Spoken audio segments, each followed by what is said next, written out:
Hello and welcome to day 7 of NaNoWriMo. Now, I'd like to start out today with my word count, which is 15,422.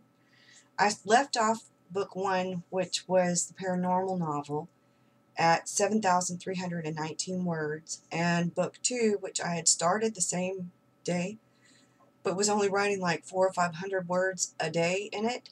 I am now at 8,103, so I have surpassed the paranormal novel. I think that letting go of trying to work on 2 novels at one time has eased some of that stress for me. I think, too, that one of my big problems with the anxiety and the stress and stuff, trying to focus so much, was really causing me problems, and now I feel an immense amount of relief.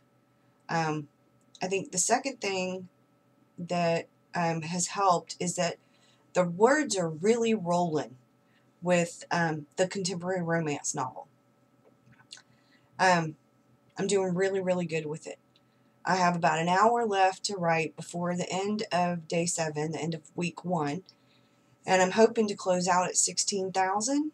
And tomorrow I am going to buy myself a bottle of wine, and it's going to be me and that bottle of wine and a candle, and I'm going to shut the door and lock it to my writing room, and I'm going to sit down and write. Tomorrow is going to try to be my 5K day. I'm going to try to write 5,000 words. I'm not going to push myself, but I'm going to have that bottle of wine, and I may not even have a glass. It's just going to be me and that bottle of wine and my candle and writing.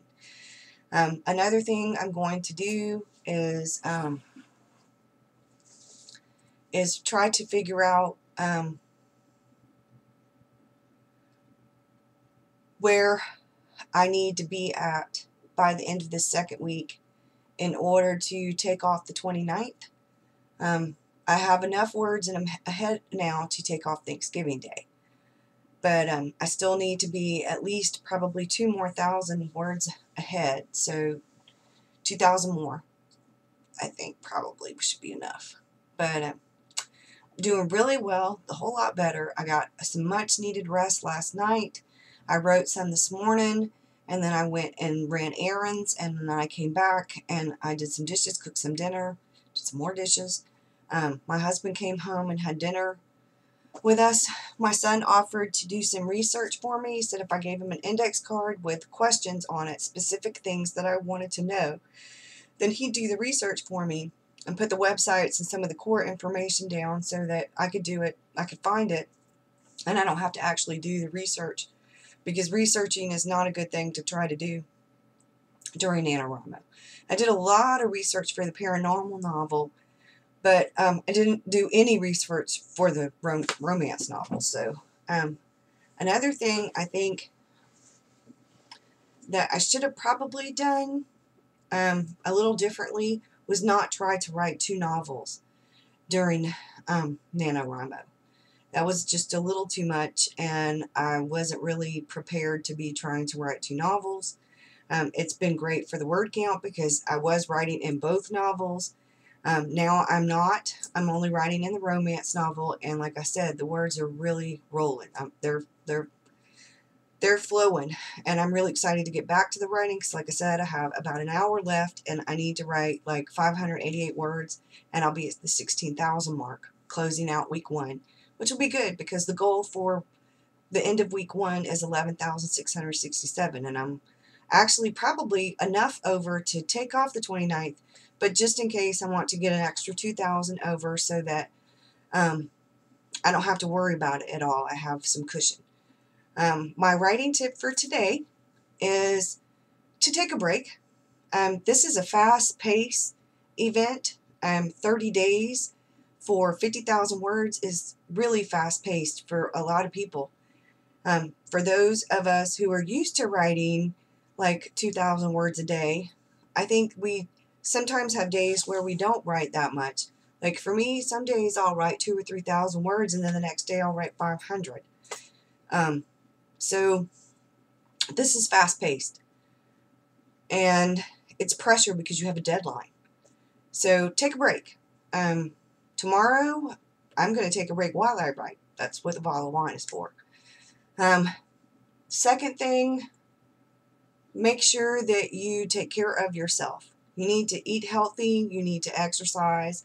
If you're having snacks and caffeine and things like that, don't overindulge. And try to remember that it's really important that for at least part of the time that you're writing, especially when you're hunched over a keyboard, that you take breaks from that and walk around and stretch and exercise. It's not good. I have I think I said it in one of my other videos, I have a note taped to my monitor that says stop punching over your keyboard and sit back and relax a little. Oh, and take those cups to the sink too. It's to remind me that I need to get up and move, get my blood circulating, move my muscles around, exercise and stretch. Just that going from my desk into the kitchen, which is on the other side of the house, and either getting me something to drink like a glass of water or another glass of coffee or a glass of orange juice or V8 Splash, it makes me move. Get up. I have to get up and move. I have to get up and move to go to the bathroom. I have to get up and move to go do laundry, because a lot of times while I'm in here writing, I start the wash machine, I do a load of laundry, get up, I take a break when the wash machine is finished. I go and I put it in the dryer so that I don't have, it's not something I have to hover over. I don't have to worry about it. It can do its thing while I'm doing my thing. And that's it for today. I'm really excited. I'm ready to get back to writing so I can write that for that last hour. Good luck with week 2, and I'll see you tomorrow.